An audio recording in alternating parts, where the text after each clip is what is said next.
Hi, and welcome everyone to Ethereal Encounters Unveiled. Today we are broadcasting live on the United Public Radio Network and the UFO Paranormal Radio Network, 105.3 on the Gulf Coast and 107.7 FM in beautiful New Orleans.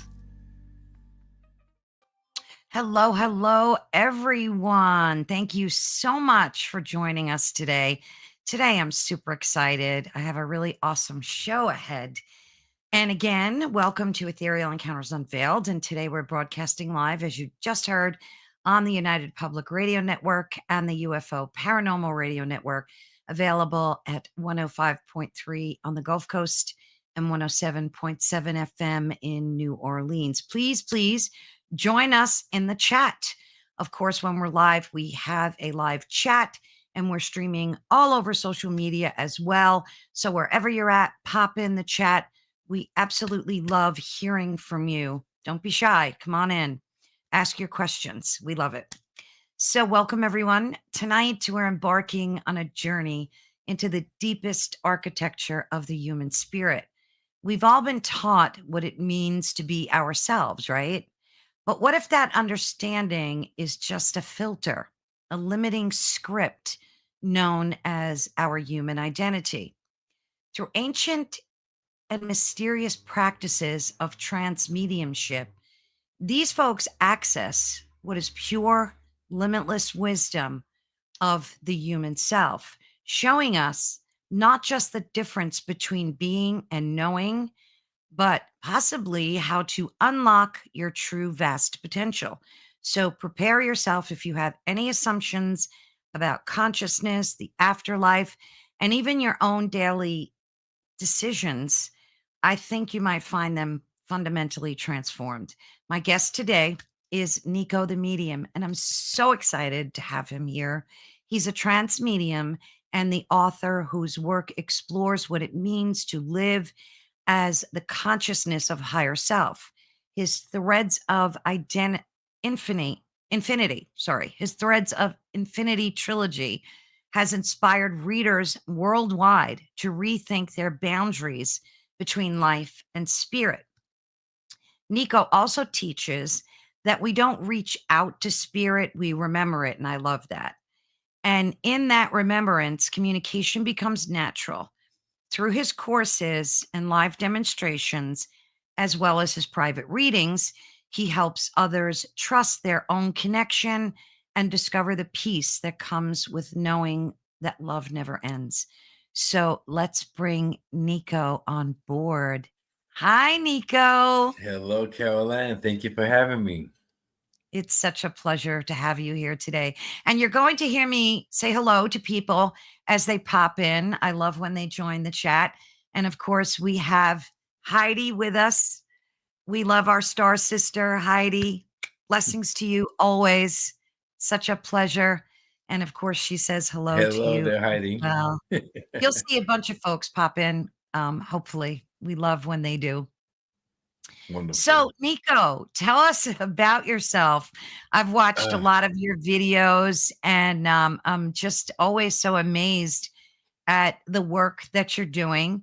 So, tell us what took you on this journey, and tell us about your course, and get us filled in.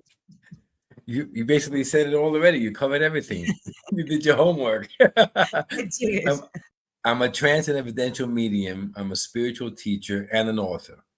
And my work revolves around understanding how consciousness actually functions during spirit communication.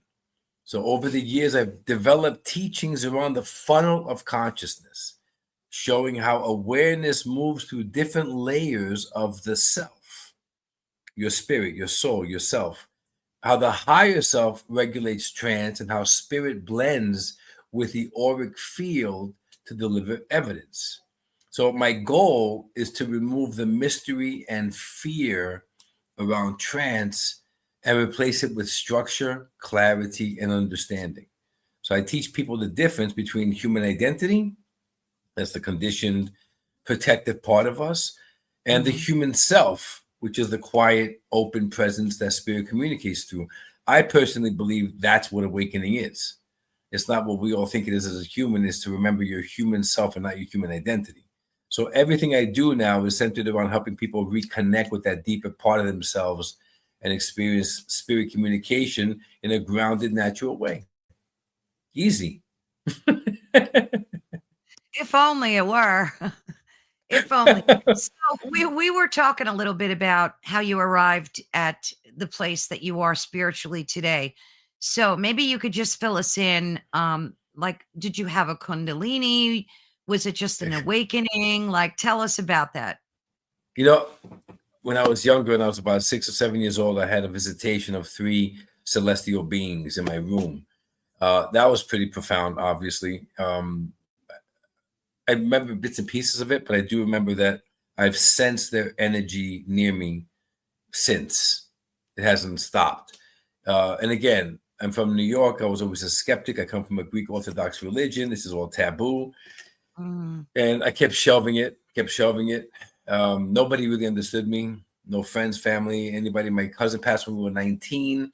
He was very instrumental in shifting my awareness into this field of consciousness. A year after his passing, he basically spoke to me as I was walking through a park, and a lot of signs, a lot of moments that I knew was him clearly. Then as I aged, again, shelved it, had a great awakening the first time in Santa Fe, New Mexico. And when I came to Greece, to this island that I live now, I was going through a divorce. And when I came here, 2 different times, 2 summers in a row, the first time I heard spirit speak to me in this house, which winds up being those 3 celestial beings that I met when I was a child. The second time I was walking on the field and my cousin appeared to me like a hologram, but it was actually his body. And I heard him speak to me. I wrote about these all in my books. And it's great because I never really, this was never part of my trajectory. I was a successful contractor in New York. I enjoyed my life. It was good. I had a nice cars, a home, vacations, but I was never truly happy. Something inside me was always lacking. Yeah. And I think that's where I found it here. And again, it's difficult to continue focusing on what's pulling you in your heart when you're worried about how you're going to be accepted from everybody else. Yeah. And that's when I had to let that go after a while of struggling with that. I let it go. And that's when the floodgates opened. That's when connection with spirit became stronger, even messages I would receive. And after time, I got into trance. I did not start with trance right away. I was an evidential medium. I did tarot cards. I was Reiki healer, past life regression. I did everything but trance because I'm also human.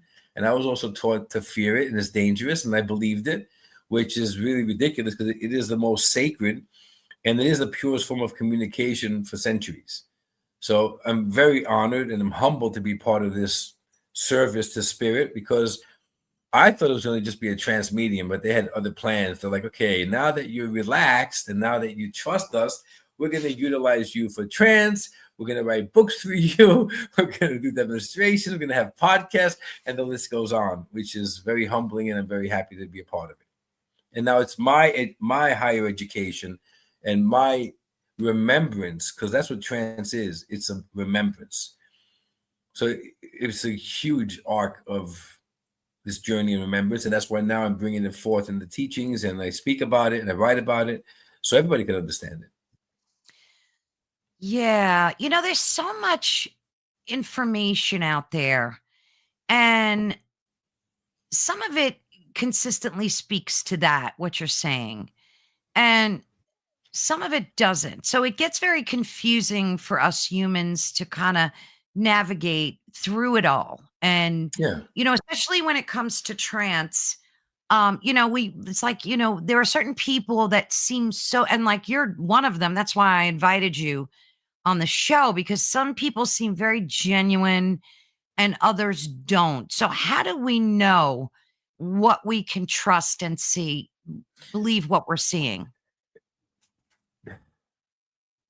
That's a difficult question to answer. Yeah. I don't mock and I don't judge anybody else because they are of service to the spirit realm. But even spiritual robes have egos. So it's the perception, right? Anything you look at from a viewpoint of a human, connection to spirit, other mediums, you're judging because it's an incomplete picture. We don't have the knowledge, Mm. right? Even connecting with spirit, even trance mediums who all work in mediums, even evidential mediums, they're still trying to connect through the human lens. And that's where it gets a little bit tricky, right? Because to really connect with spirit, it's number one, to realize you are spirit. So you're not Yeah. reaching anything. You're not connected to anything. Even trance, you're not leaving your body. It's not possession. It's not unconsciousness. Yeah. It's simply awareness moving into a deeper layer of consciousness, right? Trance happens when the personality gets quiet enough for spirit to use a deeper layers of consciousness. So if your personality is not quiet enough, if you're still have an ego, if you still see it like I'm trying to connect to my human intellect, you're gonna struggle. And others that view another trance medium or evidential notice they struggle. They question it.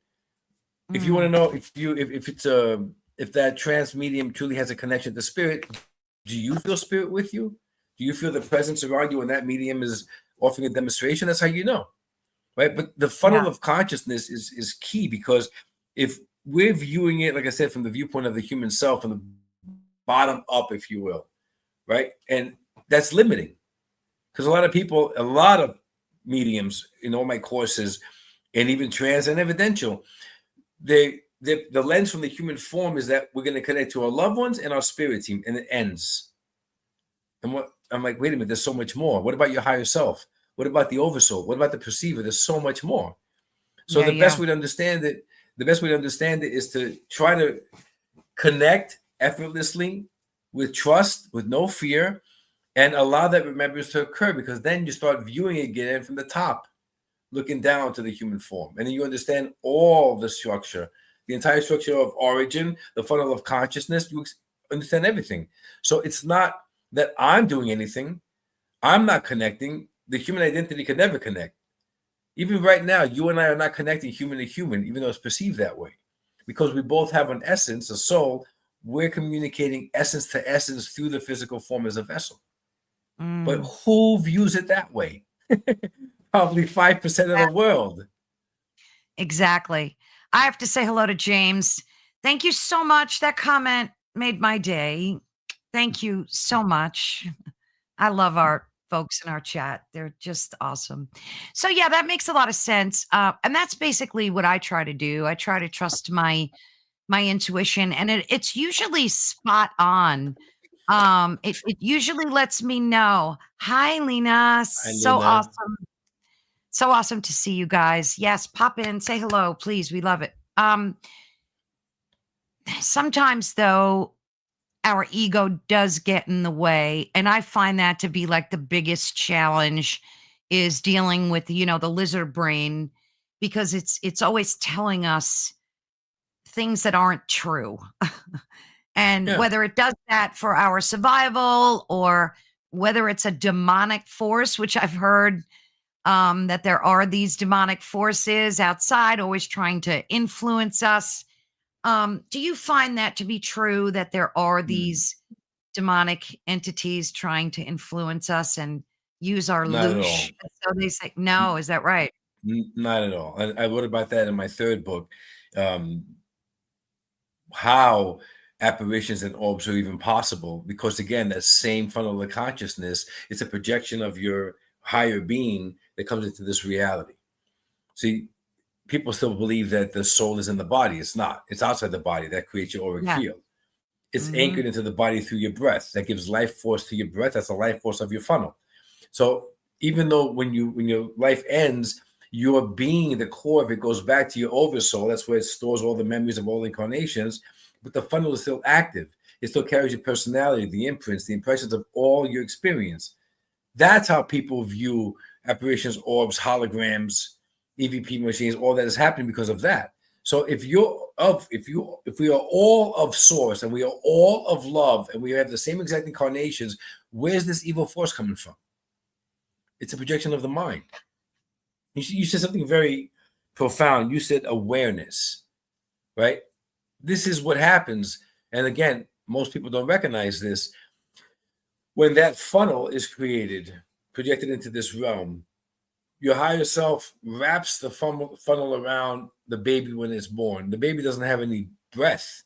It has brain activity and a heartbeat, but fluid in the lungs. There's no breath. That's when the higher self anchors your auric field, your essence, your funnel to this body. At the same exact time, your higher self plants into your brain and your body its awareness. So you're always connected to your essence, either through the breath, a constant reminder that nobody focuses on at all, or your awareness, your intuition, your sixth sense. So it's Yes. because of those two that are already implanted on you that we are able to communicate to spirit. It never ends. It never leaves you.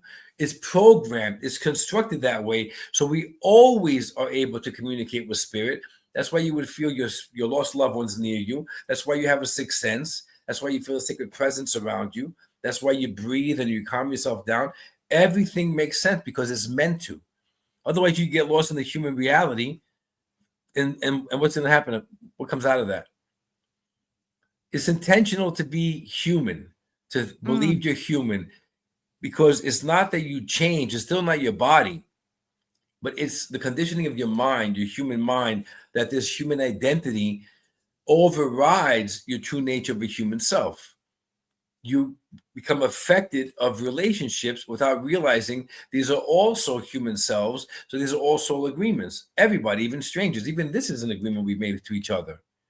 We perceive it as a random meeting, but it's not, because we're souls. So we already made this agreement before at this specific time on both of our journeys. Everything is intentional. Everything is intentional. And there's no... So that also creates the truth of parallel existences. There's no past life, there's parallel lives. So as my funnel created this reality in my reality and wrapped it around this body, there's multiple ones going at the same time. And that's how you feel. You experience deja vu. You just know things. You meet someone, a stranger, and you just know you know them, or you went to some place and your first time there, and I've been here before. All this happens because you're cross overlapping parallel consciousness. Again, the funnel of the consciousness. It's huge. It's the core of who we are, and it's barely spoken of. That's how you get lost in the human identity. So lots of questions there. So we're all taught to believe, the folks that are into high strangeness and spirituality, that we reincarnate, okay? And that the reason we're here in these meat suits, right, is because we have lessons to learn. And once we learn those lessons, then we die and we go into the light, and then we're reincarnated again until we get it right. That's just the short, Right. picture of it. But that's basically what a lot of folks believe. And I talk to folks every day, and most folks believe that. So you're saying that there's no reincarnation, there's no past life. How does that work? They believe that because we've been taught to believe in separation. Because centuries ago, this was the thinking.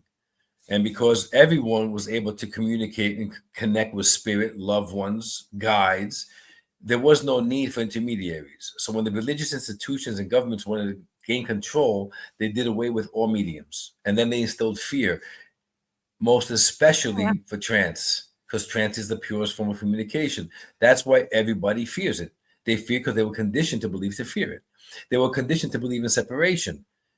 Live a good life, go to heaven or go to hell. Come back, karma. All this stuff Right. I read, I was taught the same curriculum. I just don't believe it because I've experienced it differently. It's not that there's no time, first of all. So there's no past, present, and future. Everything is happening instantaneously. You've never left the light. You've never left your projection of your own essence. This is not my essence. It's a projection of my essence. My essence is so vast and powerful as yours and all of ours, and energy-wise. I wrote about that in my third book, that it would be like attempting to harness a thunderstorm in a teacup. You can't. It's too powerful. It would overwhelm the body. That's why it's not in the body, and that's why it's projected around the body, creates your auric field. So if this is happening in multiple realities, it is in the sense of rebirth, because as each parallel version experiences their incarnation, your oversoul is like overseeing, the higher self oversees all incarnations. The oversoul is storing all the memory and all the incarnation, all the facts for the growth of the soul. When the projection of every single parallel reality has reached what it was meant to learn, to accomplish, it starts retracting back, and life start ending. That's why there's no time. You could pass away at 5 years old or 95 years old. There's no certain time to die. It's just how the soul achieves what is meant out to accomplish in that particular incarnation. Once all of them are wiped out, those projections, those auric fields, those forms of consciousness remain in every single reality. And then your being, your highest being, reassesses, okay, let's start a new curriculum, new learnings, new everything else. That what people recall to as reincarnation. But there's no past, present, and future. It's just a new cycle of learning, and then new physical forms, the new vessels are created, and then again, the same cycle happens. Your higher self wraps your essence around it, or you feel, breathes the breath into it for life force, puts the awareness in the mind for the connection, and the new cycle begins. It never ends. So there's you don't no go end anywhere. to this? Oh, geez. So there's no end to this? No. Oh, because there's no time. Because you're looking at your time in linear. This entire existence is probably a blink of an eye. Yeah. So we say, oh, I'm so tired, I don't want to come back again. When that happens, I'm understanding people say, I'm too old, I'm an old soul and young body, this is my last life. All that means is that all of your parallel realities are learning at a rapid pace like you are. They're awakening. And you feel, I'm going to go back home. I'm done with this journey. But that's this timeline. I'm sorry. Not everybody says that. That's like really unique to hear. And I talk to hundreds of people, but so everybody is most people. I hate to say all and everybody. Most folks tend to think and proselytize that we, at some point, this suffering is going to end, this earthly suffering. So are you saying that we're in a multiverse and that there's all these different like versions of us living this experience? Is that correct? Absolutely. And even this suffering that you're mentioning right now in our timeline that people are perceiving, that's one break of a spectrum, you see, of one timeline.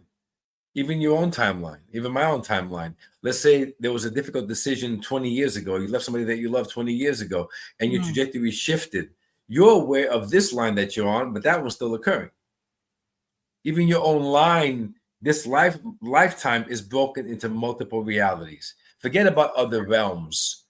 So in another reality, it might not look like suffering. You're in 2025, but there could be another life in 1225, which is wonderful. See, you just have the perception of what you can see. That's why people believe they're the human identity. Right. And we're so limited by this vessel. So it's very difficult to like, I mean, basically a lot of us go by what, like our own truth, everybody has their own version of what they believe to be true. And I always like to go what instinctively feels right. But there's so much, there's just so much. Like I talk to people that have had near-death experiences a lot. Yeah. And they're always of the same mindset that like, we're all points of light, very similar stories. We come from the light, we're going to end up back in the light. But their story typically ends with like a return to the light and not coming back here.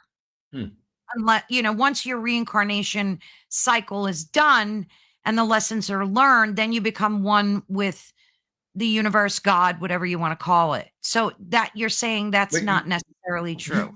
You've never left. There's nowhere to go. Oh, jeez. There's nowhere to go.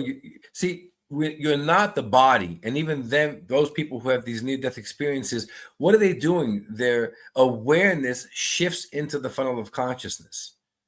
They're in your consciousness. You're not physical form. Your essence is consciousness. That's why it's a funnel of consciousness. Let's go from the top, just to get a better concept here. Okay, you have your creator. The creator is infinite consciousness. This is it. Infinite consciousness, infinite awareness. This is it. It's not a being. It's not a deity. It's not a person. It's a field. It's a field of consciousness. Okay, energy, power, consciousness. That was the origin of civilization, of the world, of whatever you want to call it. However you want to perceive it, that's what it starts at. The creator creates the perceiver. Each one of us has a perceiver, a break from the creator. This is your origin awareness. This is who you are. This is your essence, your perceiver. This is you. Okay. In that realm of pure infinite, of pure consciousness, is also the archangels. Okay. This is the elemental. This is everything that you read about, that you hear about, those that do not have or never had physical incarnations. The perceiver is you. That's your essence. Again, at the beginning, you had no physical incarnations. It was all a beautiful field of infinite, endless, boundless consciousness. Okay? Now, the perceiver says, I want to figure out who I am. I want to explore. And the perceiver, all of us, creates an oversoul. This is also you. This is all your memory, your essence contained in one. It starts here. Okay? From there now, your oversoul creates your higher self. This is still you, but it does not come all the way to the human reality because it's governing and is overseeing every single parallel journey. That's why they put your higher self puts awareness into your mind. You just said it. You said, I go with my instinct. I go with my gut as my truth. That truth is your higher self's truth, which is the core of your essence's truth. That's why you feel it so strong. That's why we mostly always go with our gut, and we all know what's right and wrong. Okay. Then from the higher self, you're coming down again, the whole funnel, the auric field, and you have your human consciousness. This is who you are. This is the human self. It's your emotion and your intuition, ability to love, and you're still very, very much connected. That human consciousness wraps around the physical form, and the bottom part of this funnel is your physical form. And the brain has the awareness of the higher self. So that's why we see it as split. You're aware of what you see in the mirror. Your logical mind says, I'm Niko, I'm this person. I'm separated from spirit because I've been taught that my whole life. So the conditioning of the world is the same everywhere you look at it. So when I have a near-death experience, an out-of-body experience, I'm thinking, well, I'm taught to believe I left my body, transferred all the way to heaven, and I'm not going to come back. Or I decided to come back. All they did was shift awareness into the funnel of consciousness through their own human self, and they connected to the higher self. That's all that journey is. But we don't have the vocabulary for it. This isn't being taught yet. And this is what I've been experiencing through my team. And this is why they're saying and guiding me, and I'm humbly accepting it, to build the first complete cosmology of consciousness through books written from inside the architecture, not about it. And then hopefully these will go out to the world and people start reading it and saying that makes a lot of sense and remember themselves. Because that's what's going to change this world. And that's what awakening truly is. Agreed. It just starts from recognizing you're not the human self, and the human identity, you're the human self. That's it. It starts right there. So let me ask you this, because I find this very perplexing. If we are originally one with the light, with the consciousness, with God, whatever you want to call God. Okay. It's all the same. Yeah, it's all the same. Why you said we chose to leave because we wanted to experience and learn who Why leave perfection to You come never to a left. See, that's the misinterpretation. I'm sorry to cut you off. You No, never no, no. left. Go ahead. No, I'm visualizing and thinking it through as you're, and I love this conversation, by the way, because this like this is like some of the stuff you don't get to hear from other folks. So it's great. Yeah. Um, the thing that confuses me is why choose to leave my creator to come to a planet that is mostly full of suffering? Why? First of all, you never left the creator. Okay? You're a part of the creator. Right. You're still consciousness. Your entire essence is consciousness. It's infinite consciousness, just as the creator. You didn't leave, you're still a part. It's Great. just your I get that. individuality. It's the way the creator can create individuality. So what is that about? Individuality. So we each have our own perceiver. Okay, that's still your creator. That's still right off the creator. The creator created the perceiver, and the perceiver is now the individuality of the creator. It stops there, no problem. It probably stopped like that for 1 million years for we know. There's no time. Okay, you're viewing it from the human lens. I'm in this world where there's suffering. That's one reality. You're not even touching at all your galactic parallel self, which is in a different reality, different vibrational field, skips the whole human identity, starts from the higher self, remains the higher self. There's no separation. If there is, it's not as vast as our intellectual minds are less of a capacity to retain the true knowledge. And your galactic self is always in communication with your higher self, with the oversoul, and with the perceiver. And you're not because you're on Earth, but you're the same exact being. So you're viewing it from a lens like, oh, it's suffering. Why am I here again? And what's the point? And your galactic self is learning from you as you're learning from its intellect. It's all But about learning and growth. right, I completely get that. But if we can't, or if we are a part of infinite perfection in our creator, why do we need human bodies? I guess that's what I'm trying to ask. You said it's to experience, to know who we are. But if we're part of perfection, why would we need to do that? It's growth. It's learning. That's the Perfection. part but if we come, and I'm not trying to give you a hard time, I swear. It's okay. It's okay. I wrote about this. I'm trying to find a way I wrote it in my book to just read you because it came out beautifully. I But it's gotta read your okay. book. I didn't read your book. I gotta grab your books. Okay, that's where I struggle. That's my struggle point. So, Okay. and that's the point that I can never get clarity on. Because if we left perfection and we were created, But you never left perfection. but See, okay, that's the so what we interpretation. did to come here, we kind of created this body, right? Or did the creator create this body? Why though? If we're perfect, why? If we It's were about, perfect to begin with. and you know what? Your perceiver probably did not create its oversoul for 1 million years in our timeline. But you're viewing it as, why are we here? Why are we suffering if we're perfect? Where's the growth of only experiencing perfection and love? If this is a realm of pure love, where's the growth? How do you evolve if you're perfect? How do you evolve if you all you know is love? See, this is the part where any human mind cannot fathom. It took me years to figure out the structure of origin, the architecture of origin, and the funnel of consciousness.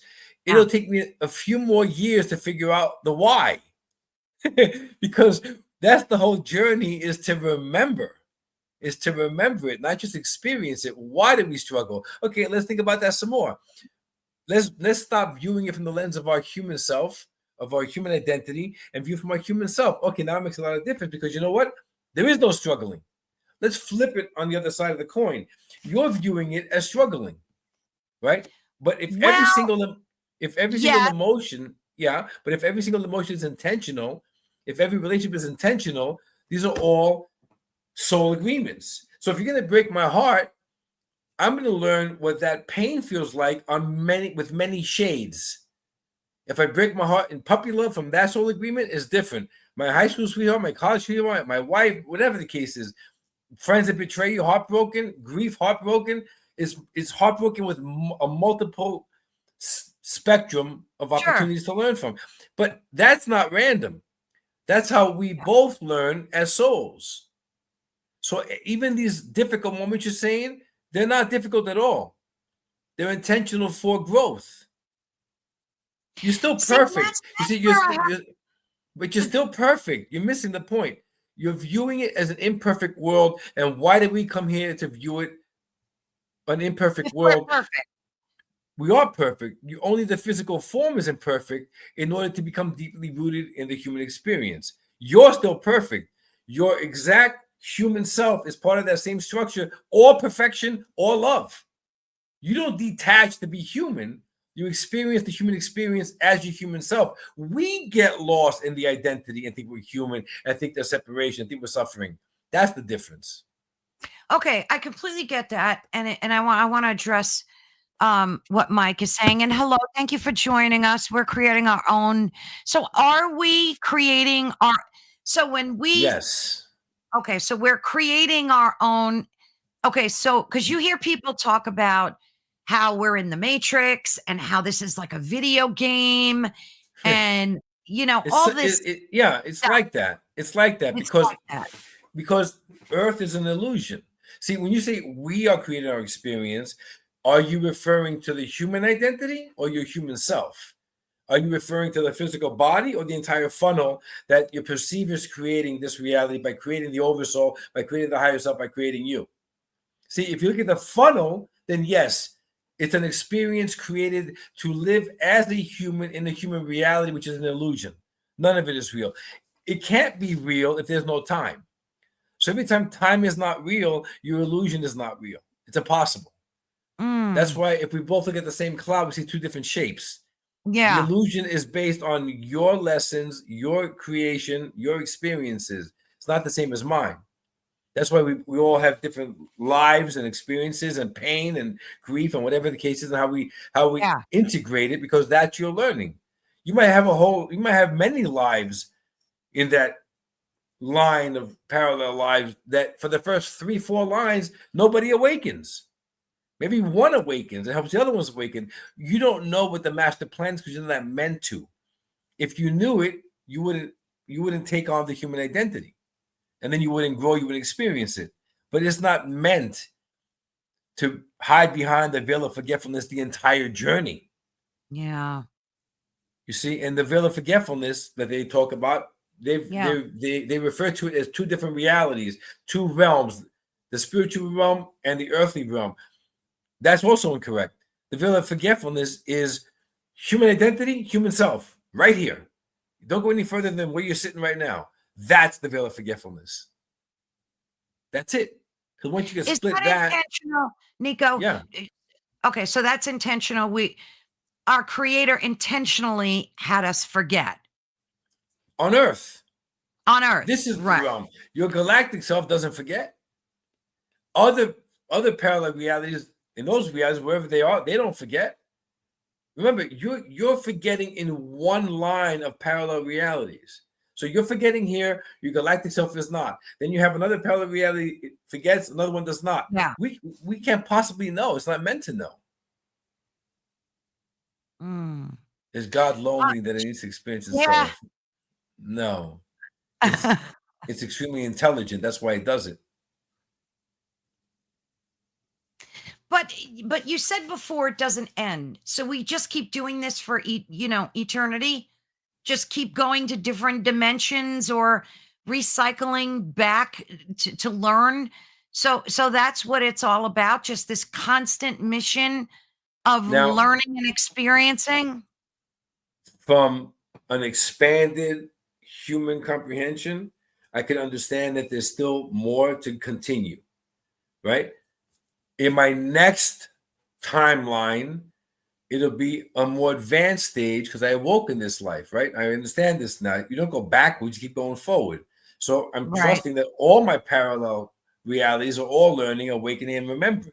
So now what's the next timeline? I don't know. How many more spectrums of timelines do you need, parallel lives to need for your oversoul to say, we got it, we're done now, and then just remain in the field of infinite consciousness with the perceiver? I have no clue about that one. I'm sure it must end somewhere. It must end somewhere. I would think. I would think. I know for myself, like I always have had this longing to, like, I didn't belong here. I know it sounds weird, right? Of course, I did too.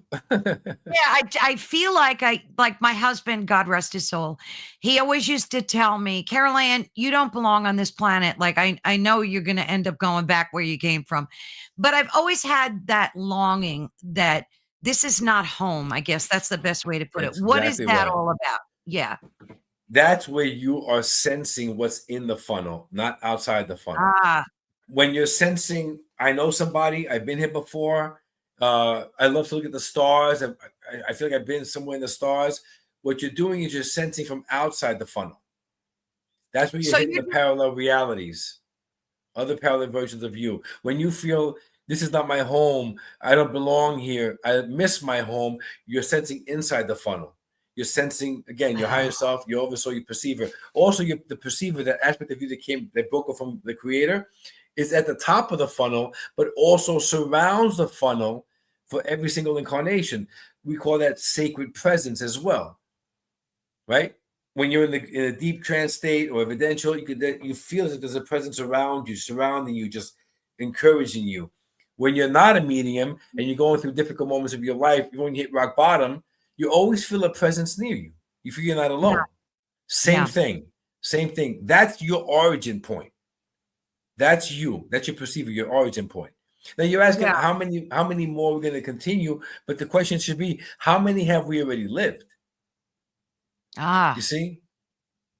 That's the question, because that's how you know how many more are going to go. And again, it's not meant for us to know, not on this journey.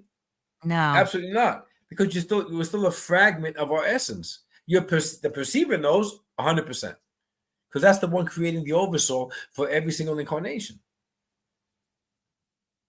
Okay. That makes a lot of sense. I mean, the funnel concept makes a lot of sense to me. Because it almost feels that that's right. Does that make sense? Yeah, I know. Look, I don't, again, this was not taught in my college, and this is not written in Right. any spiritual books. So that's why I keep referring to it as remembrance, because the more I'm in trance, the further I develop, the further I go into my awareness, goes into the consciousness. That's where I realize it, And again, first it was my loved ones, then it was my spirit teams, then it was my higher self, then it was my oversoul. And that's the oversoul, the perceiver. So it's just progression. The more I develop, the more I'm remembering, the more I'm teaching. And then my perception is constantly shifting. So I'm at the point now that I understand the perceiver. I'm just getting to know the perceiver. Maybe in a year from now, 6 months from now, 6 years from now, I'll know what's behind that. And I'll have the question of why the creator did this. See? You just have to go with what you're capable. And again, it's too overwhelming for the body and the human mind. This is my awareness is expanding, not my brain. The awareness that the higher self implemented into the body, that's expanding because I'm trusting more and I'm remembering more. And that's what happens. And then I can speak about it, I can write about it, I can teach about it, and help people just start their own journey back to remembrance. That's what it's about. So our creator has really nothing to do with the goings on this planet, Correct. right? Correct. It's your perceiver. Your Right. perceiver. And even Why when you feel Go that ahead. beautiful, that sacred presence around you, and people Yeah. say, I feel God, that's your Yeah. perceiver. That's your perceiver. That's your essence you feel, Mm. which is from the creator. Same, isn't it the same? Look at it this way. If okay, it's gonna probably blow your mind, but this is the part that I really love the most. Okay. Go If ahead. if all of us are the perceiver, all from the creator, that infinite consciousness is a life force. Okay? It's something. It's power, it's energy, it's life force because it's alive. Even energy is alive. When your perceiver creates the oversoul, the same life force comes into the oversoul, the same breath, the same energy. It continues. The oversoul creates the higher self, same breath, same energy, same life force. From the higher self is split into many parallel realities, different universes, different realities, however you want to look at it, different lives, different incarnations. When it comes to you at this body, it's still the same breath. It's still the same life force. It never stopped. It never changed. And it all comes from the creator who created the perceiver. So even though we all perceive that we're all different, we're all the same exact breath. Yeah, that I agree with completely. That I All the agree with same breath. This Not is just why. parallel realities, but all of us as Yeah, humans, we're all the same breath. We're all come from the exactly. creator, the same breath. So why do we view each other as so different and we judge and we contradict and everything else as humans? Because that's what the human identity is about. So I don't think it's about the creator growing or us growing. I really do believe that this earthly incarnation is about noticing what happens on the outside world, how we're conditioned to believe, and then to always feel it, to remember the return, to realize that we are it. Yeah. Then why is it that some folks choose um negativity and to vibrate on a very low level and commit crime and murders and all these awful things? Again, balance, right? Balance. And that's also a projection of a timeline. And how do you know that you haven't had a life like that? And how do you know that even Right. that person who's creating the crime is not a nun, a priest, and a bishop, and 3 other lives that needs a balance? We have no clue. All I know is that it's not random, it's intentional. Matthew wrote, that's the Holy Spirit. I wrote about that in my first book. Aren't we the Holy Spirit? Aren't we the same? Aren't we the breath of Absolutely. God? So even when they say the Holy Spirit in Scripture, isn't that what they're referring to? I mean, think about it. We're advanced as a species now that we can actually put expanded vocabulary into what this is. Back then, they didn't. It was limited. You know, Mm, even Moses, who was speaking about God speaking to him, God cannot speak to you. The perceiver cannot speak to you. right. The oversoul cannot speak to you, and the high self cannot speak to you because they're at a much higher vibrational frequency. It's not possible. Even these 3 celestial beings that speak to me in trance, they're archangels. They don't speak to me directly. That's why you have a spirit team. Okay, in the beginning, especially with trance in the beginning, you connect with different spirit team members and they're constantly shifting and moving because they're helping you relax, they're helping you trust, they're helping you open up your awareness into what you're supposed to be focusing on in the funnel, not the outside world, and be frightened. And that by doing that, they're elevating your vibrational frequency. So all your spirit team is who comes in through trance and speaks with you through your own breath until it evolves. So now these archangels are still utilizing a spirit team member or 2 or 3, for all I know, but it's still their personality being ciphered through. So that's why Mm. God can't speak to us, not on earth. You see, it's just the vocabulary Moses had back then. Yeah, absolutely. I like what Matthew said, the vibratory intelligence of cosmic awareness. Yeah, So, exactly. yeah, Exactly. Cosmic consciousness. yes, Absolutely. absolutely. Because your awareness with this physical form is what connects to that cosmic consciousness. So 100%. maybe you could help answer this for me because, well, okay, so I'm gonna give a short version of it. I because you reminded me with the book with the cosmic consciousness. When I was about 15, I was, and back then, nobody talked about these things because they I would think know. you were cuckoo, right? They'd I put you know. away. So I was reading a Well, book by, that was only 10 years ago, so that's not oh that yeah, bad. of course, of course, maybe 15. So So I was reading this book by Buck called Cosmic Consciousness. And it was like the kind of the beginnings of my reaching out there and reading and just downloading all this information and trying to process it by myself, which is difficult to do. Like today we have endless spider webs of resources, right? And all of a sudden I got to this one paragraph and I got what I could only translate with words as this download of information. And I was transported for probably seconds, seemed much longer, somewhere. And I became like the observer after that, like just observing. Everything was about observing, reading, grabbing information. But that moment was so amazing that I tried to recapture it by rereading the paragraph 1,000 times and it never came back. So was that me accessing the funnel, like in the oversoul? Was that Yeah. what that was? You were connected to your higher self. That's exactly what trance is. That's also referred to as the flow state, where a musician gets lost in their music, an artist in their Yeah. painting, a musician, you just lost. That's even an everyday person loses track of time. They drive home on a familiar road, didn't realize how they got there. All of this, daydreaming, all of this, the flow state, trance state, it's all the same. What happens? Your awareness that was planted in shifts to the consciousness. There's no time. Mhm. There's expansiveness. There's Yes. familiarity. All of that. Yes. Because That's it was so exactly. yeah, it was like a euphoric Yeah. thing. Yeah. Yeah. Because that's your essence in that funnel with no form. See, Right.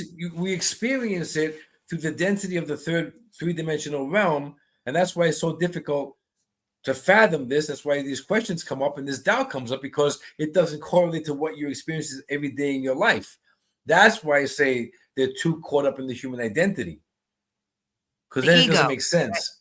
All Yeah. of it, the ego, the density, Yeah. the relationships, how it matters, my status, my worth, my accomplishments, everything that's meant to be part of this reality. But when you do get into that flow state, and everybody gets into this flow state multiple Yes. times a day. Look, Yes. the same state you're referring to is the trance state. It's all about the brain hertz dropping. Right now, we're at the beta. It's a beta brain hertz. It's from 13.5 to 30 and above. That's what we're doing right now. When you take a deep breath, when you meditate, evidential mediums get to this state a lot, even hypnosis, it drops to the alpha state, which is 13 to 9.5. Okay. Trance is even lower than that. It goes from 8.5 to 3.5. And then under 3 is delta, which is sleep. So think about this. Every single night you go to sleep, your brain hertz drop the same exact pattern. Oh, yeah. And when you wake up, so the same flow state they talk about, when you wake up in the morning, you hit the snooze button, you just want 5 more minutes, it's euphoric, you don't want to get out of bed. That's the heart of trance. Mm. That's also where near-death experiences occur, out-of-body experiences occur, what you just experienced occur. All of that is the same exact way. That's the fluid portal into the funnel of consciousness. And everybody on the entire planet experiences it, and mostly everybody fears it. Isn't that ironic? Mm. Wow, that's so profound. It really is. It's So, the truth. yeah, is that the Mandela effect, like these multidimensional, like swappings of time or Yeah. moments? Is that what it's about? That Because we're in this multidimensional field, so we're yeah. seeing things that exist in one dimension and not in this dimension? You just view your own parallel realities. Okay. When you have dreams and you know it's you, but you don't know the area, you don't know what's going on. Right. When I'm in a deep trance state, I will be in the scene. I will have people speaking to me, looking at me, hugging me, kissing me. I don't know who the hell they are. I can see my hands. I know these are my hands. I can't see my body. I see my hands. I just know this is me in another parallel reality. It because that cross consciousness exists, because it's the same funnel of consciousness. It just split in parallel realities. It's not a brand new funnel. It's one perceiver for all of your incarnations, one oversoul. Now, for the higher self, this is where I'm a little bit uncertain. The higher self can oversee multiple parallel realities. Perhaps there's another oversoul that watches another spectrum, maybe more of the galactic selves. I don't know. That's the part that I'm not certain yet. I'm still working on that, but I know it's more than one. So in that same funnel, your human self is part of that human awareness in the funnel. Not only are you focused on this body and this incarnation, but the cross-lapping of consciousness, you could definitely feel other realities you're living, which means when you wake up and you're irritated for no reason, you're irritated, and people are trying to calm you down and loving you, just leave me alone. It's like, you know, the scratching glass on your hand, you're just so frustrated. You woke up that way, you didn't even know why. And then it lasts for an hour or a day, then it disappears. Because another parallel version of you is overwhelmed, cannot control it. And your higher self takes some of this anger, irritation, whatever, and houses it with you. Wow. Yeah. Just for a day or an hour to give your parallel self an opportunity to catch his breath and then puts it back. You're the other parallel's lung. You share lungs that way, if you will, right? Same way you wake up happy. Same way you wake up. Yeah. It's the same exact thing. So our dream states are just open portal insights into these other Wow. Do you know, I never thought of that. What? I'm sorry. Go ahead. No, go ahead. Our dream state is the open portal. That's why we don't remember them. That's how your higher self connects directly to you. The awareness, the conscious mind sleeps, the intuitive mind is awake. Your awareness is activated. Your higher self is sent into you in the dream state. And that's also how you cross-lap into consciousness. That's why we can't remember the dreams. Very vaguely remember them. Yeah, usually only the ones closest to morning we tend to remember, right? So these dreams that we're having at night are just previews of ourselves in other dimensions? It's previews in other dimensions. It's also this same dimension split where maybe an unresolved fight finds its healing and you're feeling it in this reality, but you don't remember it happening. So many. It's the possibilities are endless. Yeah. So why do you think it is that some people can remember dreams and others can't? Because I know some people that go like, I never remember my dreams, and other people know them in such detail. Like the ones closest to the morning, I could tell an hour's worth of those, but some people can't. Why is that, do you think? Somewhat heavier sleepers. Some, they haven't hit that part of the journey yet that they're supposed to be receiving that information. Again, you don't know what this journey entails for you. Sometimes it's bleed over. That's exactly right. Yeah. It's not meant for you to open up at all, to remember anything at all, because other ones are. So you don't know. You can't. That's why you can't compare with anybody. You have no idea what their journey is like or yours. And even those who say that they remember their dream, it's not all of it. It's a small percentage. Yes, it's just fragments, right? Yeah, and they're elaborating. Let me see what Heidi says here. I resonate deeply with that, Carol Ann. I first heard, Preston. Did you ever hear Preston Dennett? He's a big ufologist. He's on the network a lot. He's great. That when you're seeing grids, the other morning you saw a for sale old wooden sign, very detailed, Heidi, front of the corner. Did you see this in a dream, Heidi? That's weird. Maybe it was a dream. I know you talked about grids. I gotta ask her about that, because she said something about being able to see grids, like she actually can see them. What is that all about? That's energy. That's your funnel of consciousness is light. It's energetic grids. That's how energy moves, vertical, horizontal, whatever the case is. Again, there's no physical form. That's just this reality. So it's mist, however you want to see it, multiple ways, but it is light. It's like a grid, like the Matrix, like the movie that they were talking about. You said earlier, and because all of our funnels remain in our reality when the body dies, those grids are still active. So when somebody is really focused on their human self and not their human identity, the ego falls away with the human identity. And by shifting your awareness to your human self and much more of a connection within the field, the funnel of consciousness, you're always connecting with your higher self through that same awareness. So after a Right. while, you start viewing your physical incarnation through the lens of your higher self and no longer the lens of the physical form. And that's when you can start seeing lights, grids, aura around people, and energies alive. You just don't see it because you're so busy being the human self. But it's possible. Yes. Yeah, I mean, I try to work with my energy all the time. Like even when my kids were little and they had a tummy ache, I would always like work, do Yeah. energy work over them. Um, but I guess those grids are energy, right? That maybe Yeah. Heidi can perceive. And yeah, I see auras too, which it was so Yeah. trippy when I was younger, saw them, I didn't know what they were. And we thought there was like something wrong with us back then. It's Yeah. crazy. You But let just me said ask that you, you just said you yeah, shake your hands like this and you heal your child, you told him, right? When you yeah, shake your hands like this, the energy is not on your skin, it's between, it's in the right. space, You the could feel it. atmosphere. Yeah, Right. You can just do that right now without shaking it. Just put it 6 inches and yeah, you feel the heat and the energy. So that goes to yeah. show you that it's not your body, it's around your body. That's the field. That's the field. So your auric field begins 6 inches around the body and continues to expand as vast as the skies. So there's energy everywhere. You just don't see it. The same exact way there's air everywhere. You don't see it. Right, you just don't see it. Yeah. The God, that's so same. cool.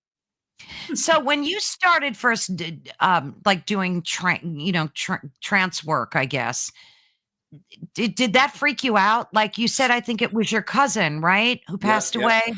yep. Tell us about that. Scared the bejesus out of Oh, me. that So again, when I said earlier, when I was a kid and a child, and I could sense those three celestial beings, I became at that time very sensitive to spirit energy or frequency or presence near me, however you want to understand it. So that never changed. So I was an evidential medium first, and I was very sensitive to energy. So back in those days, they were saying you could always open your eyes and come right back. You're never lost. You're never stuck in some realm. You're not going to get possessed. Just open your eyes. You have control of your back. I'm like, okay, that's easy enough.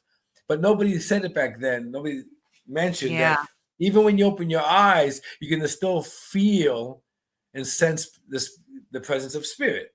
So it was a course or a class, and I sat and I just we were doing breath exercises. I was relaxing my mind, and then I just felt this presence just coming like a tornado, Mm. like boom, very very powerful, very very fast.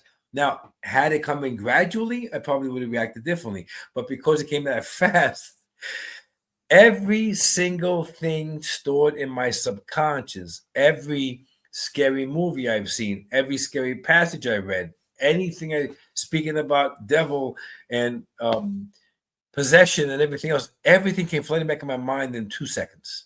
What? Everything at one shot. Why? Wow. Because the brain doesn't recognize more than the first layer of the auric field. Mhm. So when spirit is pressing against it, when you shift your awareness to the funnel, there's a lot more activity that the brain perceives it. Somebody is approaching the body, trying to get in Right. or whatever. So of course, why we have the subconscious brain is for two reasons. The first, the brain is always storing things in the subconscious, recognizing what frightened you. Let's store that. We use that later to frighten her again. What makes you happy is it's sensory, and it keeps it all in the subconscious. Right. That's also how your higher self is integrating for the oversoul. So the subconscious, and that's why the dreams in the subconscious mind, it's the most powerful part of the human anatomy we didn't take for granted. So I freaked out. It all came back up again. I opened my eyes. I could still feel them. I was drinking water. I was shaking, and I was making silent deals with God. Please, God, I'm so sorry. Don't do this. I don't be possessed. I'll stop. I go to church. All that stuff. That's funny. And it took me 3 months to get back into it. No 3 months. kidding. Because Wow. I let the human fear unnerve Right. me. Yeah. But then I just, Which is again, normal. I mean, yeah. yeah, Yeah.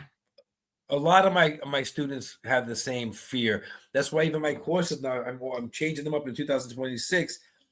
where the beginner's course is going to be 6 weeks of just understanding this, what we discussed in detail, feeling presence, and not worry about speaking, just to get used to it, to remember it, give you enough time to really acclimate and integrate it. And then the intermediate course, we start working about trance speaking. This way it's easier for everybody. Yes, absolutely. What's the benefits of doing trance work? I taught another course that a lot of them lost their loved ones. They said, I don't want to be a trance medium. I said, you don't have to. If you just learn how to connect into trance, you're immediately connected with your lost loved ones. Because if we're overlapping fields of consciousness and their loved ones passed, their fields are still very much alive, overlapping with yours. So your loved ones are with you always 24/7. So it Not doesn't matter if they reincarnated or in a different dimension, their spirit is always accessible to us all the time. And it's also every loved one you have in this reality with you, and any relationship you have in this reality with you, the soul agreement goes both ways. Mhm. If even right now you and I meet, we have a soul agreement because we met. Right. Even if it's just this one day, our soul agreement does not end until both of our physical forms are done. That's why a great grandfather has nothing to do with me. Nothing to do with me. His form and everybody in his generation all died before I was born. So that lineage does not connect with me on earth, but it connects with me as essence. That's the difference. So Gotcha. trance is very, very transformative because trance not only connects you to your loved ones all the time. So this ridiculous idea of separation of this realm is gone, but Mm. that's what you remember because you're connected in Right, that funnel. And that's where your right. remembrance comes. And you're allowed to view it from that viewpoint, from the higher self. That's when you recognize another parallel reality. That's when everything that happens in this human world makes sense. It's extremely powerful. And it's going to Is there be the wave of the future. How many people do you connect with through trance? Is it just one, your cousin, or is it your archangels? Like who is it? Oh, there's so many. Who speaks through me now? It's just the team Yeah. of archangels. Just those guys. Oh, Those guys, like they're my buddies. okay. There's three archangels, and they don't want to, it's not who they are. They don't want the focus to be on the messenger, they want the focus to be on the message. So they go by the name of Mm, Noah, the collective by the name of Noah. And that's who speaks through me. But I can still sense every other guide I've ever worked with in trance. I sense my family members everywhere. nice. That's beautiful. Um, could we get the joy of watching you do that and connect? Yeah. I don't even know how long your show is, but yeah. We have until 5 minutes to 7, so we're good. Another Oh, what hour? time is it? Oh, because you're in Greece. So yeah, we have at least another 45 minutes. We're good. Okay, no worries. I don't want to put you on the spot. Are you sure you're okay? 100%. Good. This is where I rest. I just need a couple of minutes. Of course, take your time. This I'm is not where going to know the what am I going to know what to talk about and ask, or will it just flow? It'll just flow. just go with it. Okay. This is where the breath is huge, right? The Yeah. connector. This is where the breathing exercises relaxes my body, slows the brain activity, calms the heart rate, Mhm. and then it becomes shallow. When that breath is shallow, that's what's mimicking the breath in the field. And the breath just sucks my awareness right into it.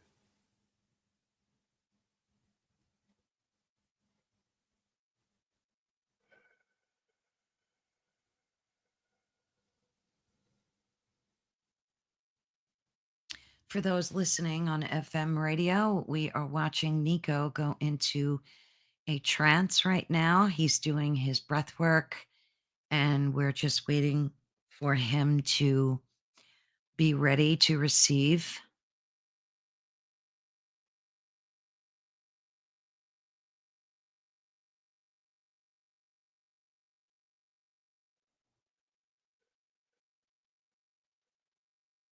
If you guys have any questions in the comments, be sure and ask because you're watching something really special right now.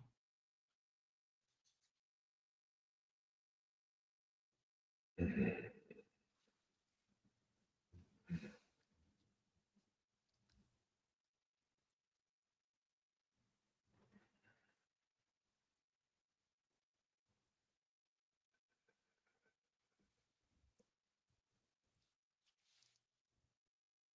Greetings to you, my dear one. Mm, It truly is an honor, my dear. Very nice to Mm, meet you. What should I call you? We are truly grateful, my dear, for the opportunity you are providing us through your platform. You may refer to us as Noah, my dear. Mm, Noah. Okay. Nice to meet you, Noah. Likewise, my dear one. But we are not meeting, my dear. Mm, We are always connected, my dear one. You have merely just forgotten that. Mm, Yes. We are all interconnected, my dear. All interconnected to source. There is no detachment, my dear one. There are multiple journeys, but one remembrance, my dear. Notice even this platform you have created, my dear, how it has morphed, changed, how it means much more to you now than when you began. It is Yes. because it is alignment, my dear, where you are unaware on why you created it. You resonated with it, you're connected to your heart, your intuition, your inner knowing, and you Mhm. continued. But the more, my dear, you are exploring another journey, if you will, the more it resonates with your essence, my dear. Proof that this is indeed your journey, your purpose, your alignment. And when one is truly aligned with their soul purpose, my dear, those who are meant to align with the mentor, just the same, my dear, as those who do no longer gravitate to your essence, to your energetic frequency, fall away, as has occurred since you began this journey. Is it not, my dear? Yes, very true. Yep. There is much speculation, skepticism, and dialogue with whom the Creator is. And as you even humbly asked, my dear, why incarnate for lessons if one is perfect? Mhm. Even your incarnation, my dear, is perfect.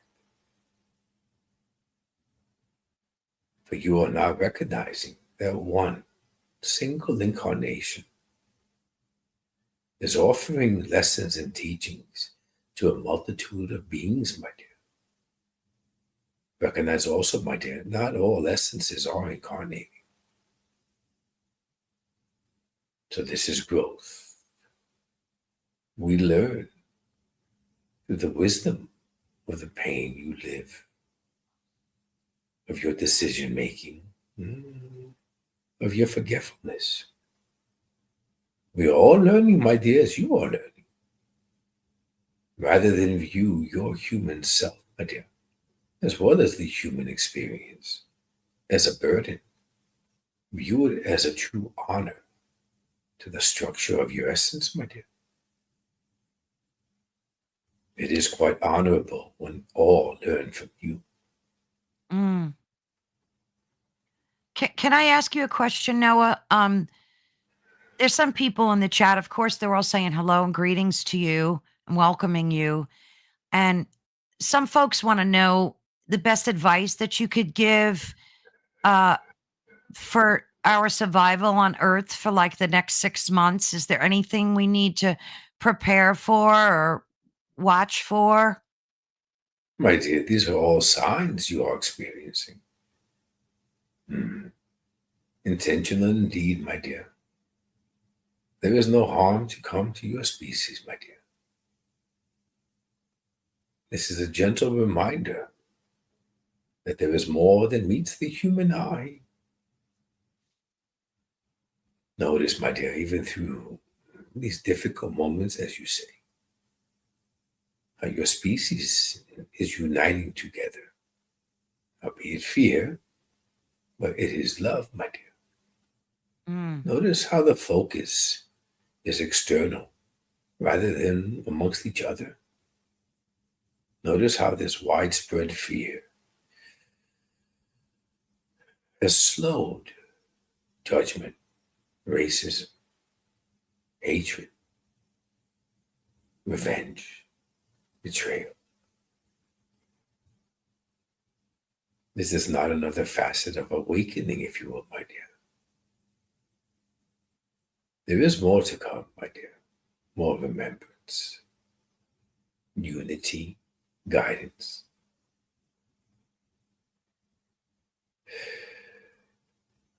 But each awakening, each remembrance, each signal, my dear, is offering comfort. And then hopes is offering each one of you to remember your own essence. For this is the message as a collective we offer. You are of love. Your entire essence is of love. The Creator is of love. You are merely experiencing a realm where love is questionable. Do not allow that to define who you are. Find love in the simplest acts. Mm. Pause and offer a stranger a smile. As hectic as your schedule is, that is love.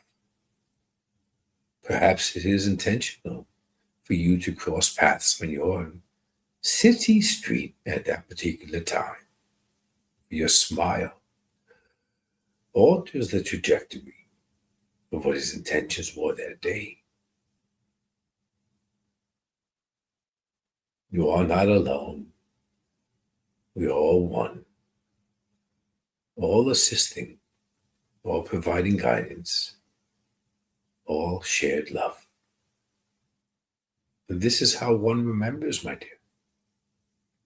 But rather than focusing your perception on what is to come through your fears and your worries, imagine for a moment, my dear, this timeline you speak of, these next 6 months, each one in your realm focused on love, themselves, and remembrance.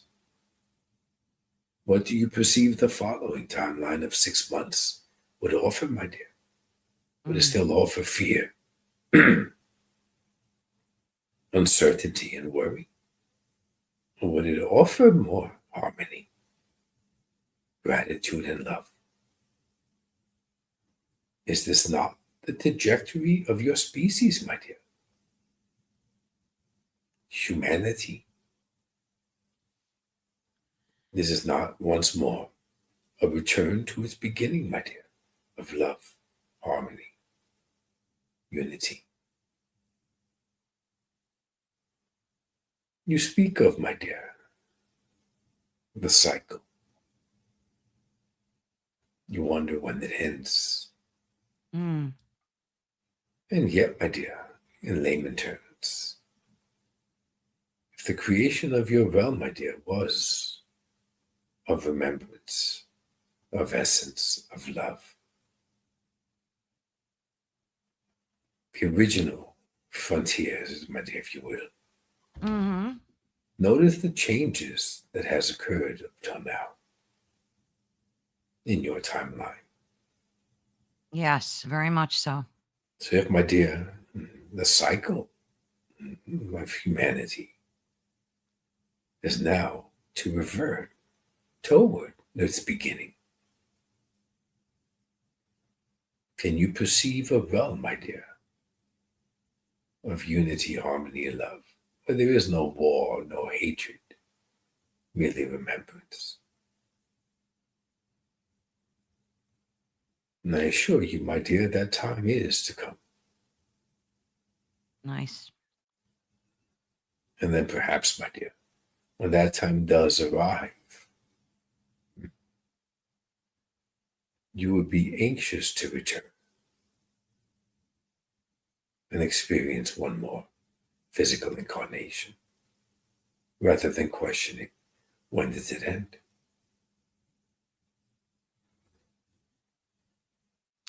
Can I ask you a question? How can we connect more sincerely with our loved ones that have passed that are around us? How can we feel them more in our presence every day? Sit in your silence, my dear. Do not set expectations or demands. Do not be consumed of the external distractions as well as the distractions in your mind. Mm, Shift your awareness, my dear, to your essence, to your energetic expanse. For their essence is always with you, my dear.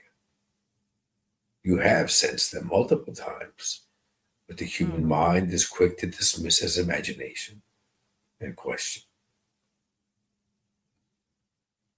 It is relaxing, trusting, be patient, set no expectations, Mm. and allow your consciousness to drift, my dear. Is that clear, my dear? Yes, very much so, because I think, um, like, specifically after my husband passed a few years ago, I was expecting more signs from him from the spirit world, and they weren't. Like, I guess I was just too anxious to have them come through, and I was blocking them, and then I just decided to not do that, and it feels like there's more of a connection. Is that the thing to do? Indeed, my dear. Notice how you were anticipating mm, communication from another realm. Yeah. This is inaccurate, my dear. His essence has never left any realm. Mm, The essence, my dear, consciousness is vast, more expansive than your human comprehension can fathom, my dear.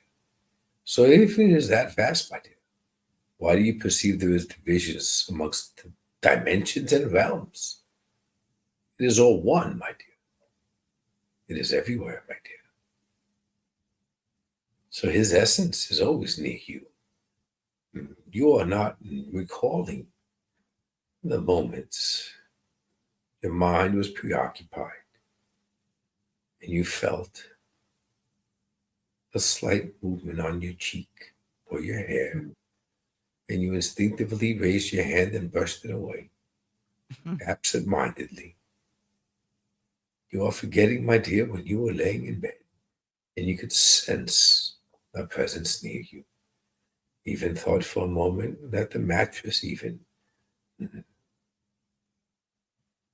offered an imprint, if you will, my dear. Quick to brush it off as imagination, there have been many moments, my dear, that you noticed, but preferred not to notice and dismissed it. It is subtle, my dear, for it is essence, it is energy, it is frequency. It is not loud, for there is no noise as in your realm. But also, my dear focus, your breath is not loud, it is subtle. Your heartbeat is not loud, it is subtle. Love is not loud, it is subtle. All mirroring your essence, my dear. So when one is attempting to connect, to recognize to what they are used to in their noisy, chaotic world, They will always experience difficulty. When one surrenders, their expectation relaxes.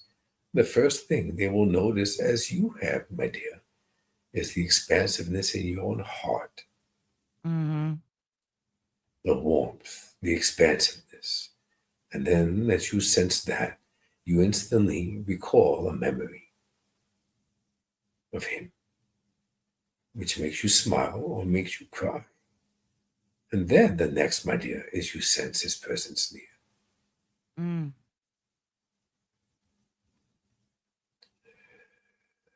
Notice, my dear, after you receive the memory, which either made you smile or laugh, you walked away. You did not remain in order to experience sensing his presence near. Be patient, my dear. Remain longer. Is that clear, my dear? Very clear. Thank you for that. Thank you. I wanted to also ask you about we're hearing about this great awakening that humanity is going through.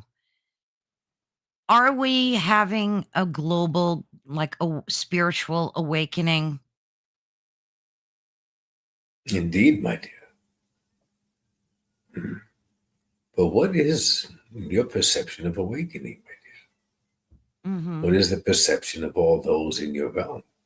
Notice how it varies, my dear. Notice, my dear, that this awakening phenomenon you mentioned is not new in your realm. This Hmm. has been occurring for centuries, my dear. It has just been integrated, spoken of, harnessed differently, based on the cultures, on their language, on their ability to comprehend and to accept. So, as your realm, my dear, has reached an age where the devices allow them to expand the horizons of the mind, to reach places they otherwise would never have visited in physical form. Notice also, my dear, that these phenomenons are not as they once were. In the era prior, they were destined to be loud Mm. in order for them to focus and pay attention in your realm. There is more of an opening, there is more of an acceptance. And thereby, my dear, these phenomenons are silent within remembrance. So when those, my dear, who speak of this awakening, they perceive it as recalling another realm. This is not necessarily the true awakening, my dear. When those, even those who you personally are acquainted to, my dear, have softened around the edges and are now asking you for advice, when not so long ago they were mocking you. Is that not also awakening, my dear? Yes, absolutely. Is They are there a feeling difference? it internally. They're Yes, allowing their absolutely. hearts to soften. Right. Is there a difference between awakening and awareness? Mm. Awakening, my dear, in all truth, is not real. You have never Mm. slept. Ah, that's such a good point.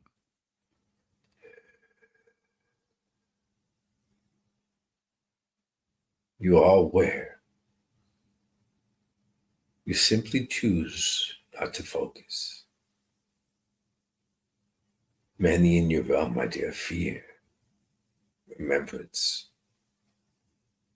but they fear how it will not only alter the relationships, but also alter their status, alter their identity.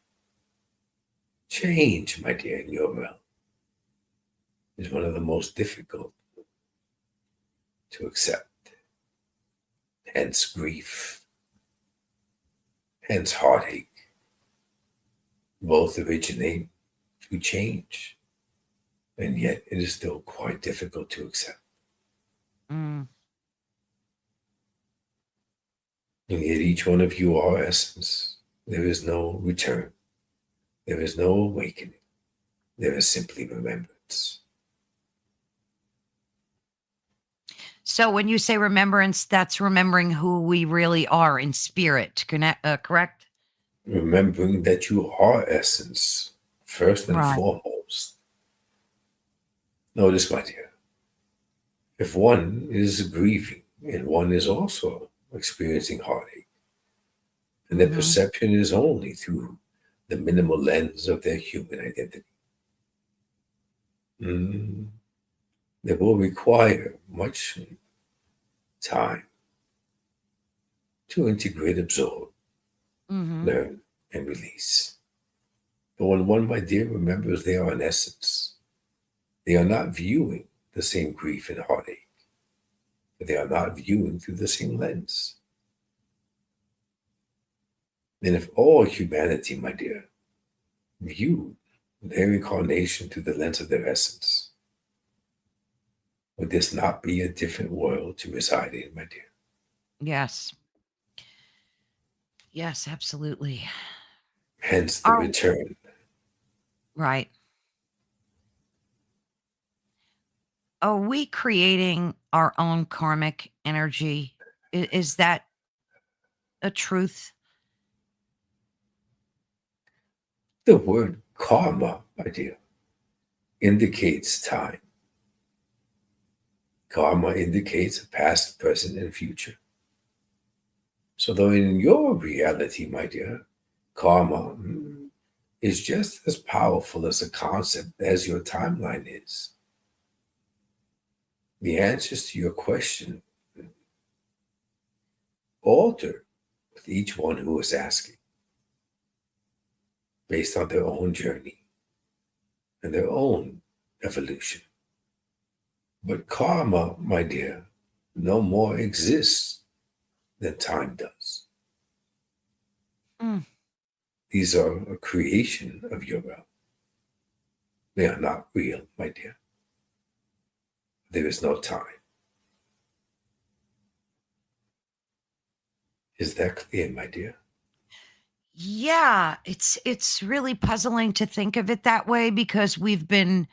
especially those of us in this community, are always told about how we're creating our own karmic energy and, as above, so below, that whole thing. Mhm.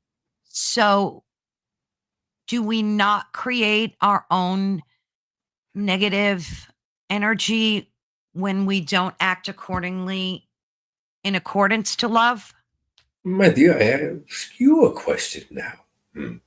Those in your community, as you state, my dear, hmm, who is offering you this information? Is it another one in physical form? Or is Mhm. it through a transmission as such?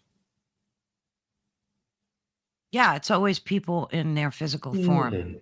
No, my dear, it is not the same conditioning, the same learning, teachings of your own, the same limitations. Indeed, my dear, one will offer the knowledge that they possess, but also knowledge passed down to another in your reality, my dear. And hence, it would be difficult to find anyone in your realm, my dear, who is not remembering their own essence, not remembering their truth, to accept that time does not exist. Mm. And here, my dear, we are not of physical form. We are not biased to teachings. We are offering you the truth.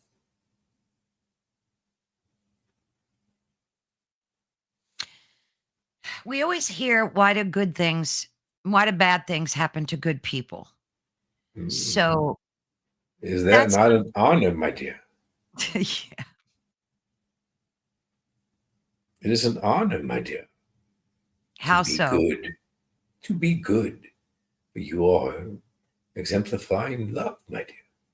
Right. When one is good, as you state, my dear, they are remembering essence. They are remembering unconditional love. In order for one to act good, my dear, they are not loving with limitations, as is the norm in your realm. They Hmm. are remembering their essence, and they are loving with unconditional love. Your perception, my dear, is that something bad is occurring to them. This is not accurate, my dear. This is happening to them intentionally for them to learn and grow, to remain true to their identity, their essence, and to still provide unconditional love, regardless of the intention being set to them. This is growth, my dear. Mm. It is, it is not a crutch. It is not to be pitied. It Yeah. is to be honored, my dear. I know sometimes for humans, it's very difficult to accept that suffering, especially amongst children, is to be considered a good thing or an honor. My dear, all suffering, my dear, is being perceived through the lens of your human form. Through that limited perception, my dear, you are unaware of the agreements made between essence. You are unaware of what that trajectory of that one's incarnation entails. You're unaware of what growth through emotions, through learning, is essential for the higher evolution of its own highest essence. But allow us to begin at the beginning of your question, my dear. Hmm. You state the human as if there is a separation from human in essence. How do you perceive, my dear, the human even exists in your realm if it were not for its breath? Even the words, my dear, spoken, even the words aligning the question, notice how they still possess the underlining of the teaching of separation of your realm. There is no separation, my dear. You are not human. You are essence and always have been essence, experiencing the human experience. You Mm. are not a human experiencing enlightenment.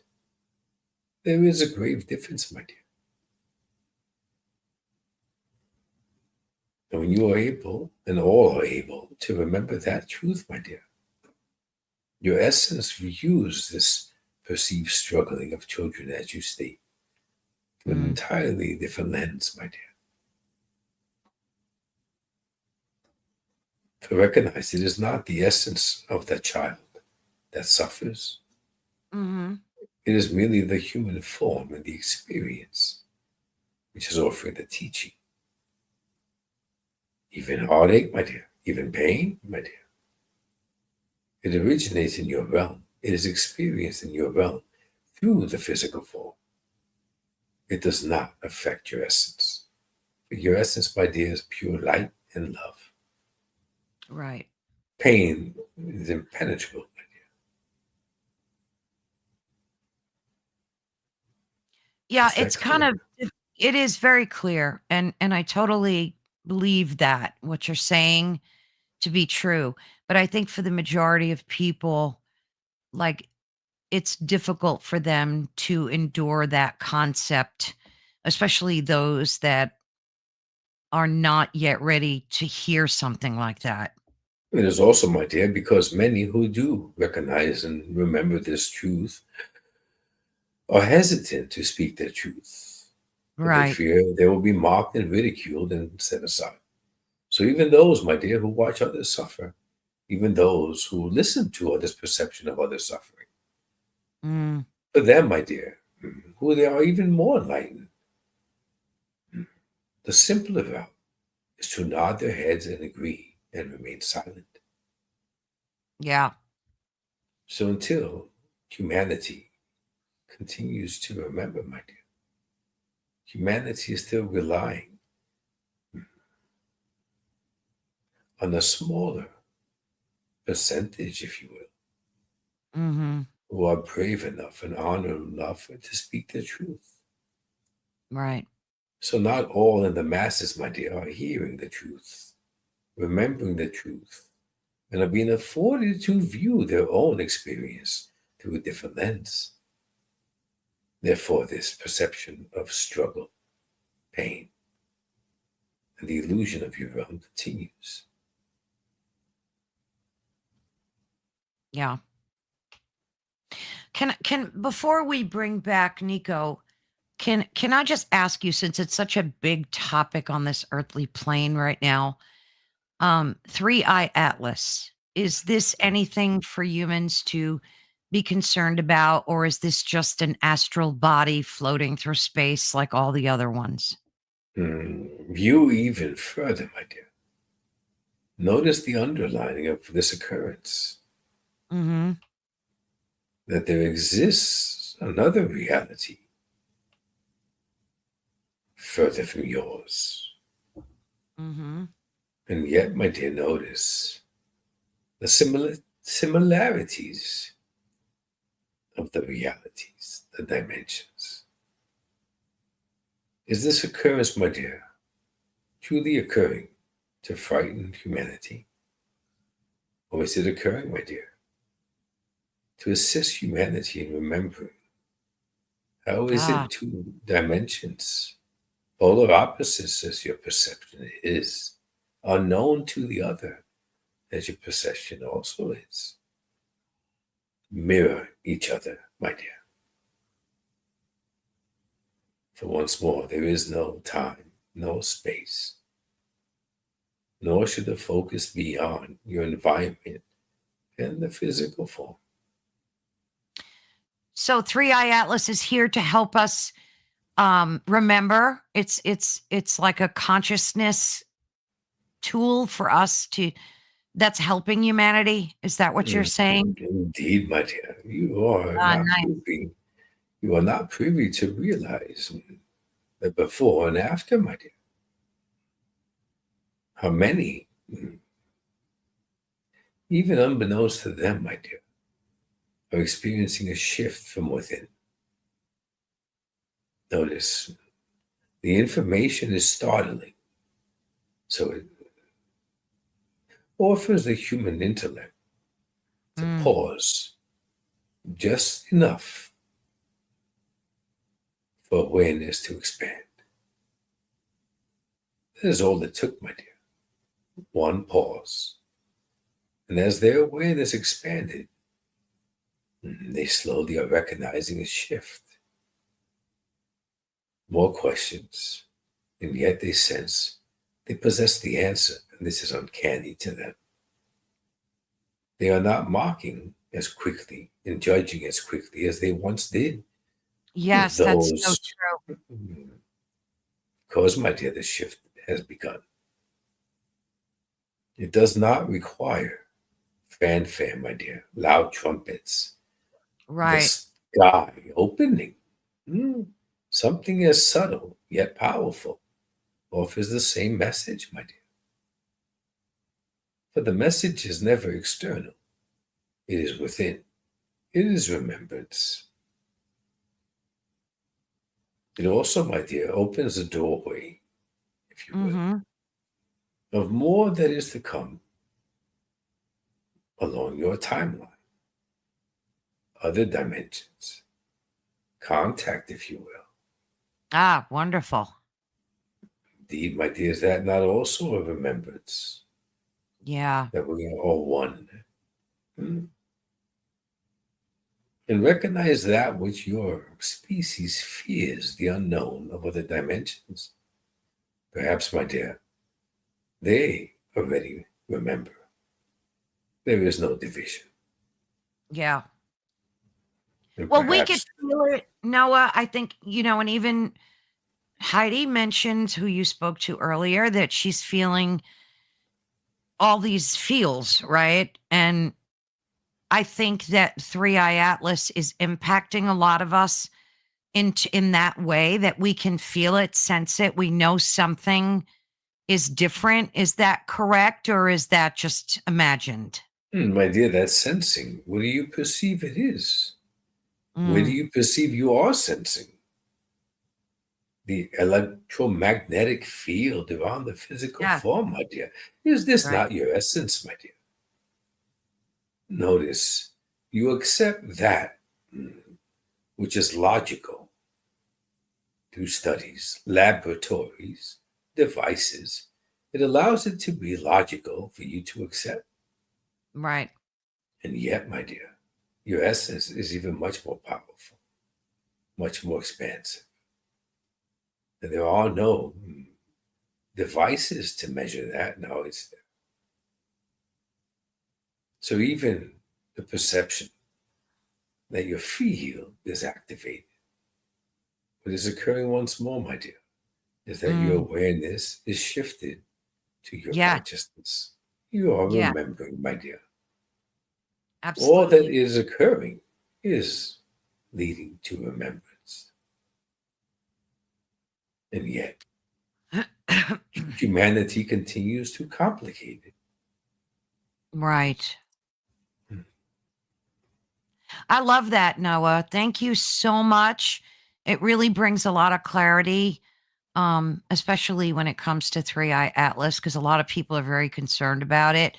But I wanted, before we bring Nico back, to thank you so much for gracing us with your presence and your time. And much gratitude, everyone saying in the chat as well.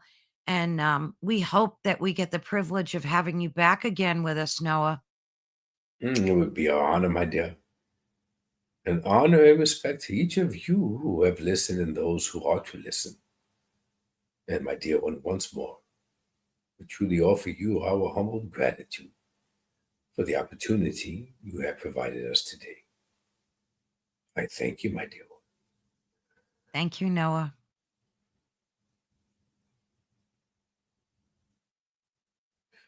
Now we're waiting for Nico to come back. Thank you, Susan. So sweet. It was a beautiful message. And thank you, everyone in the chat, for showing him such gratitude.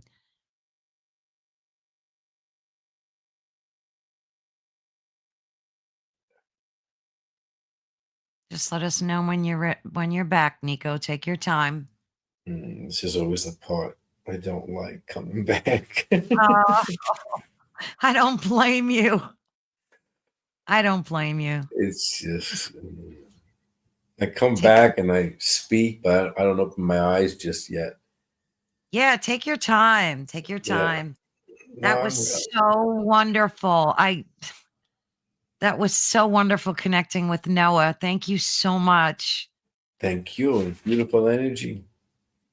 I could feel all the energy, all of you guys, everything. Wonderful. Do you remember everything Noah says? I don't remember anything Noah says. No way. Yeah, I left. Again, Oh my word. that's what I'm saying. I went into this beautiful space and I traveled around, and it's just consciousness. It's, again, the deeper into the funnel of consciousness, the less you have the human mind. It's pure awareness. Oh my It, it, goodness. You it, don't remember what Noah said? clueless. Oh, But by oh, your by your reaction, it was probably good. it was awesome. We talked about a lot of things, and oh yeah, thank goodness for replay. Do you ever Yeah. watch those? No. Like, No. I No. didn't think you would. No, because again, it's not, first of all, it's not the same. When I Yeah, first started watching it, I was criticizing myself. Like, what the hell? Why yeah. would I look at that posture? That's a bad angle, or whatever the case Right. was. Did you see the eyes open and close?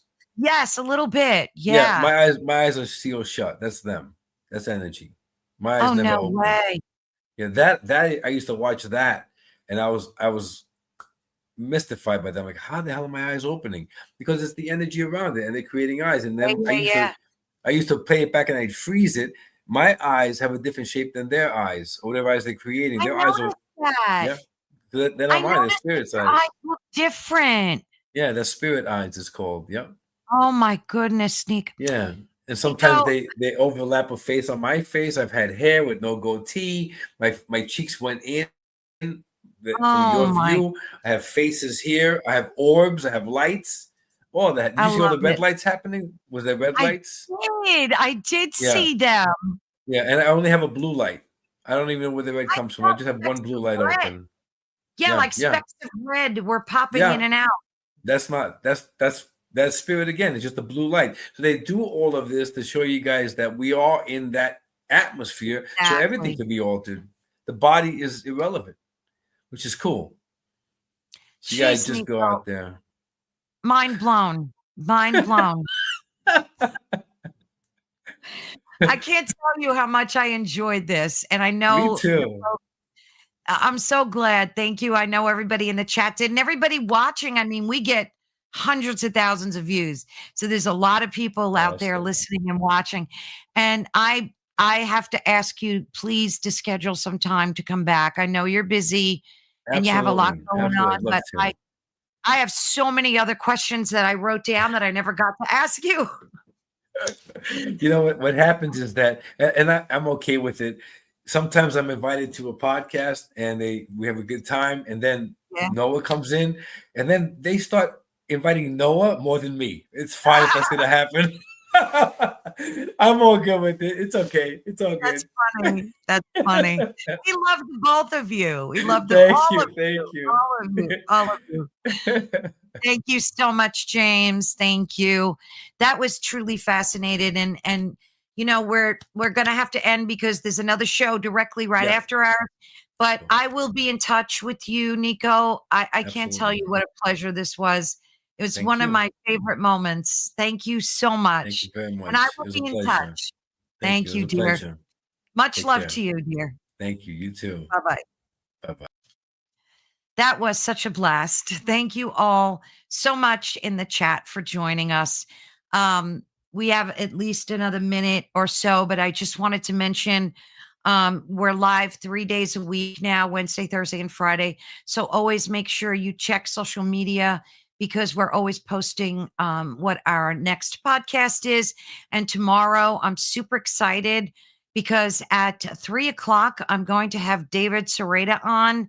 And of course, we're going to be talking about 3i Atlas and the hyperdimensional new solar system that they're tapping into. There's a lot of remote viewing going on. And David Sereda is like extremely knowledgeable when it comes to 3i Atlas. And it's a big thing. We even asked Noah about it. And I wish we had more time because I absolutely loved what Noah had to say about it. But thank you so much. Much gratitude to all of you in the chat. Thank you so much to United Public Radio. And thank you guys for joining us in today's conversation. I loved your questions and comments, and we will see you soon. God bless, stay well, and peace. Bye bye.